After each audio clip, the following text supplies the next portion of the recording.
Hey guys, welcome back to another video. Today we're going to be talking about the Ozobot. This little guy right here is an Ozobot. You can purchase these off Amazon and off the website, ozobot.com. You can see it spelled right there. And these are very unique little robots that you can use to teach code using color. These are the 4 colors you're going to need. They're the only ones that they read for the coding aspect, but these guys do read any color. And when I say any color,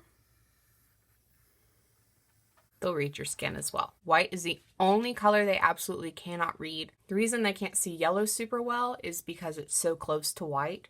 The reason they can't see white is simply so that you can draw on your paper and get them to do stuff. They have a little button on the side that you can use to turn them on and off. It does not come colored red. I colored it red just to make it easier for the kids at the programs that we visit. Without their little rubber covering, this is what they look like. And then you can get this, and you put this on it, and it just kind of protects it if it falls. With the newer Ozobot sets, you get a bunch of little cards that you can use, or removable stickers for various different codes, color-in codes, as well as different little tracks that show different codes on it, and just your basic maintenance. I'm going to show you real quick how they work when you code them. So you always have to make sure to do a thin but not super thick black line. You want it about this big. This is bad. This is really bad. So the problem with all of these lines is this is way too skinny, they cannot see it. This is way too thick and they will travel all over it. And this is a perfect line.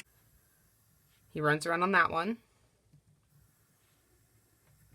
He can't see the top one. I made it a little bit longer, but it's not really a line. He just kind of moves everywhere, and then he'll reach a point where it's a corner and he just stops moving. So this is the line you want. So to code, you do a black line. You can make it curved.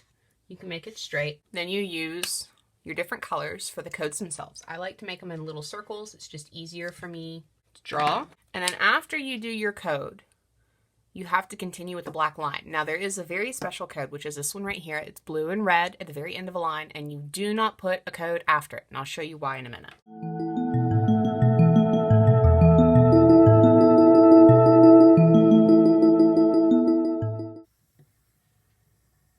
Blue and red at the end of a line tells it to turn around and go the other way.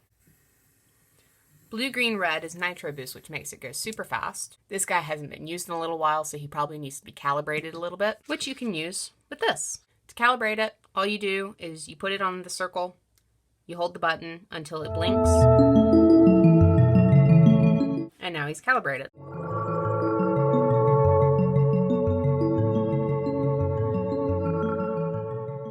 Ozobots will also follow random color lines like these.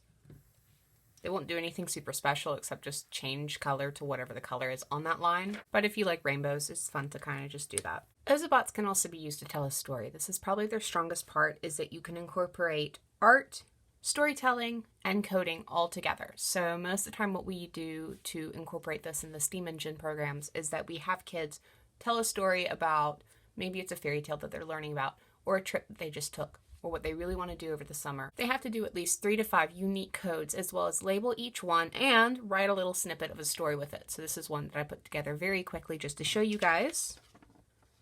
But it's just a story I made up about my cat. And the whole point is that if you code it correctly, the Ozobot will go through your story. You can read it aloud as you do it. Different types of codes can indicate different types of things, such as happiness. Maybe he's slowing down because he's interested in something, or he's scared. Speeding up because he's trying to get somewhere really quickly. A little happy dance to indicate the end of the story. There are pre-made code sheets that you can find very easily on just a Google image search that have pre-made stories built into it, and all you have to do is just add in the codes yourself, label what the story is, and then maybe write a sentence or draw a little picture next to it. And it's laid out perfectly to just go ahead and let you make this. It's very good practice so that you can understand how to code before you get to this. Sometimes drawing the codes perfectly will be a little bit confusing. Right now, most people don't really have access to Ozobots, as these are typically something that we bring out to the schools for people to play with.